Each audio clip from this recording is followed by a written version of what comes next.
আসসালামু আলাইকুম। এই বাইকটা একটু প্রবলেম নিয়ে আসছে, সাউন্ড করতো কাস্টমারটা। এটার প্রবলেমটা কি একটু দেখায় আপনাদের। এটা পিস্টনটা লাগাইছে কিছুদিন আগে কাস্টমারটা, বাট এই যে দেখেন এখান দিয়ে ভেঙে গেছে, এখান দিয়ে ভেঙে গেছে পিস্টনটা। হয়তো এটার লক লাগাই নাই, পিস্টনের লকটা লাগাই নাই। তারা নাম সিলিন্ডারটা দেখাই, পিনটা বের হয়ে দেখেন এই যে সিলিন্ডারটা,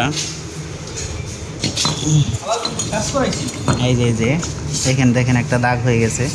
এই যে একবারে পিনটা বের হইয়া এটা ভালো একটা সাউন্ড করতো, কিটকিট কিট সাউন্ড করতো। তো লোকালে কাজ করালে কি হয় দেখছেন, অবশ্যই আপনারা ইঞ্জিনের কাজ করালে ভালো একটা টেকনিশিয়ান দিয়ে কাজ করাবেন। আর এই হেড গ্যাসকিটটাও নতুন লাগাই দেয় নাই, হেড গ্যাসকিটটা যে পুড়ে গেছে এখান দিয়ে, এখানে যে এখান দিয়ে পুড়ে গেছে গা, এখান দিয়ে কম্প্রেসার লিক করতো।